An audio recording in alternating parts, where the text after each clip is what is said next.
우리 하나님 말씀 보겠습니다. 느헤미야 2장 3절. 구약성경 느헤미야 2장 3절. 제 성경으로는 726페이지. 우리 같이 한 목소리 읽겠습니다. 시작. 왕께 대답하되 왕은 만세수를 하옵소서. 내 조상들의 묘실이 있는 성읍이 이제까지 황폐하고 성문이 불탔사오니 내가 어찌 얼굴에 수심이 없사오리까 하니.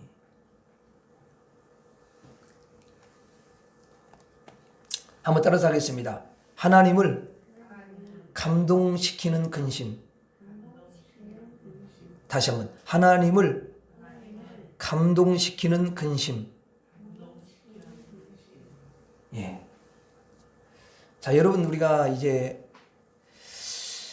이 저녁에도 하나님 앞에 이렇게 나왔는데요. 참 너무도 잘 오셨고요. 하나님은 여러분들 한 사람 한 사람을 너무도 기뻐하시고 또 하나님 앞에 이렇게 주일을 온전히 조석으로 예배 번제를 드리라고 했는데 이렇게 예배를 드리는 여러분들의 그 중심을 하나님이 너무너무 귀하게 보시고 또 가정에서 예배를 드리는 분들에게도 주님이 은혜를 주실 줄로 믿습니다. 우리가 성경을 보면 하나님이 근심을 하라고 했어요? 하지 말라고 했어요? 어떤 근심도 하지 말라고 했어요? 골라서 근심하라고 했어요?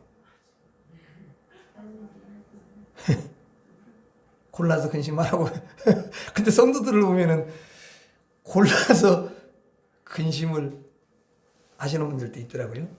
여러분들은 안 하시는 것 같고. 근데 이제 빌립보서에 보면은 바울이 빌립보께 편지하면서 그렇게 이야기해요. 성령의 감동을 받아서 아무것도 염려하지 말라. 아무것도야, 거기 아무것도. 다 포함된다고 합니다. 어떤 것도. 뭐 돈에 대한 근심, 남편에 대한 근심, 또 장래에 대한 근심, 자식 새끼에 대한 근심. 뭐 근심이 너무 많아. 또 몸의 건강에 대한 그런 것도 근심도 있고. 다 근심이 너무 많더라고 보니까. 근데 성경은 아무것도 근심하지 말라. 그래서 하나님은 그분에게 속한 백성, 예수 그리스도의 십자가의 피로 구속함을 얻어서 하나님의 존귀한 자녀가 된 백성들에게는 하나님이 염려와 근심을 하지 않기를 그렇게 바라시는 줄로 믿습니다. 그래서 성경 곳곳에는 뭐라고 이야기합니까? 두려워하지 말라, 염려하지 말라, 근심하지 말라, 걱정하지 말라. 그렇게 여러분 명령을 내리시는 곳이 참 많이 있지 않습니까? 그렇죠? 오히려 우리가 염려하고 근심하는 것은 이제 죄가 돼요. 그래서 하나님께서 싫어하신다 그 말이에요. 그런데 참 신기한 건 뭐냐면 오늘 말씀에 보니까 하나님의 종 느헤미야가 여러분 어떠했습니까? 여기 말씀에 보니까 왕이 너 어떻게 어찌하여서 네가 아프지도 않는데 수심이 가득하느냐 이렇게 물어봅니다. 그러니까 느헤미야가 이제 실제로 자기가 수심이 있어요. 그러니까 여러분 여기 말씀에도 그렇잖아요. 내가 그 3절에 수심이 없사고 그러니까 수심이 있단 말이에요. 그러면 염려와 근심이 가득한데 왜 그럴까? 왜 느헤미야가 그렇게 수심이 가득할까? 염려와 근심이 있을까? 이유가 있지 않겠습니까, 여러분? 왜냐하면 자기가 원래 살고 있었던 본향인 예루살렘 성이 다 회파되었기 때문에 그렇습니다. 그래서 하나님의 성전도가 회파되고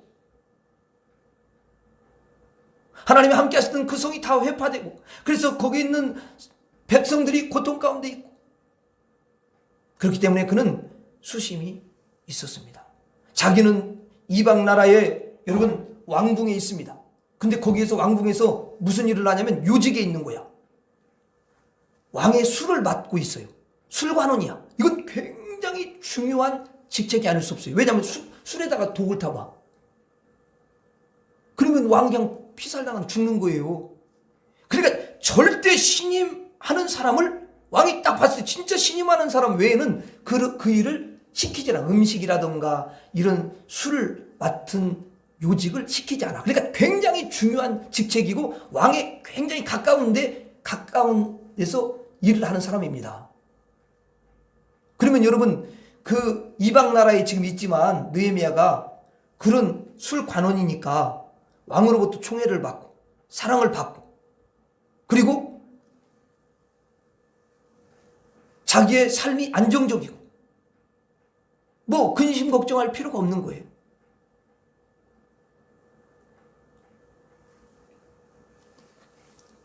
그런데 자기의 백성들이 회파된 성에서 너무 고통 가운데 신음하고 고생을 하는 것을 생각할 때에 그는 너무도 마음이 아프고 눈물이 나고 그러니까 얼굴에 수심이 그에게 있게 됐습니다.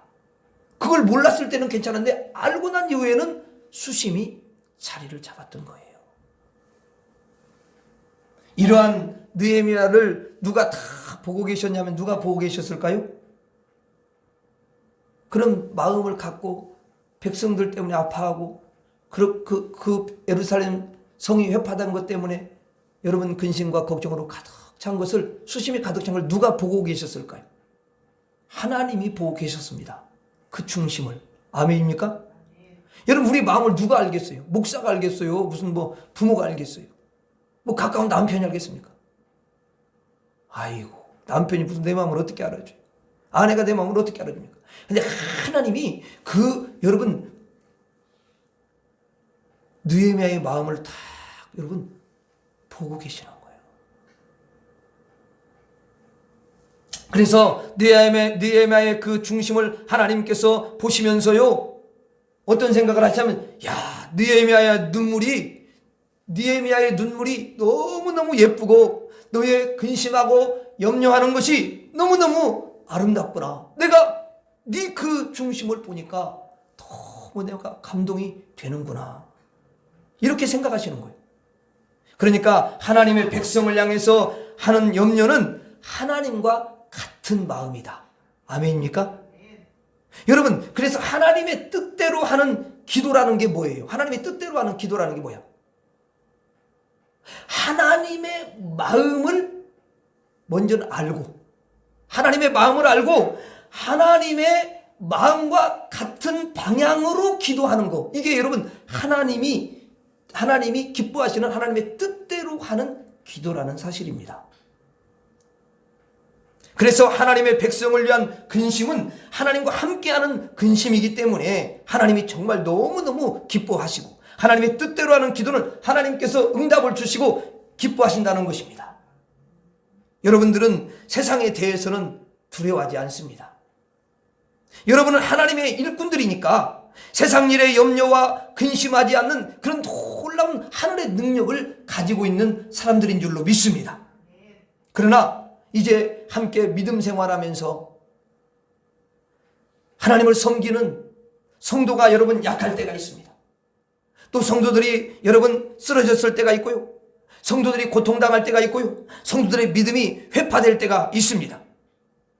그러면은 같은 여러분 믿음의 사람으로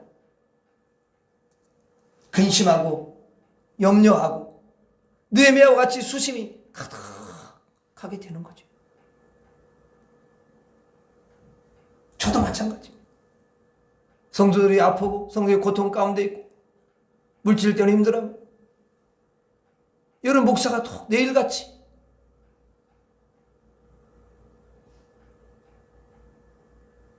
여러분들도 똑같은 마음을 갖는 줄 믿습니다.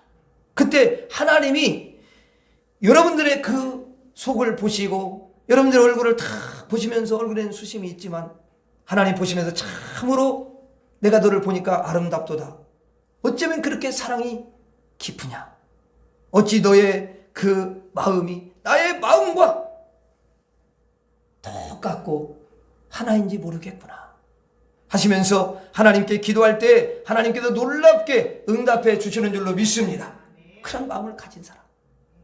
느헤미야가 염려와 근심으로 여러분 가득 차 있지만요, 하나님께 이제 그런 마음을 가지고 기도합니다. 기도했더니요, 이야, 진짜 하나님이 너무너무 기뻐하시기 때문에 그 기도를 들으시고 하나님께서 회파된 예루살렘 성전을 다시, 예루살렘 성을 다시 중수할 수 있도록요, 모든 그 재료들을 하나님이 왕을 통해서 주시고요, 능력과 권세를 주시고요, 외부의 침입과 회방을 다 막게 하는 권세를 주셔서 아름답게 예루살렘 성을 재건하게 되는 것을 우리가 보게 됩니다. 여러분들에게도 이제 성도들의 예루살렘 성을, 심령 성전을 재건할 수 있도록 하나님이 능력을 주실 줄로 믿습니다.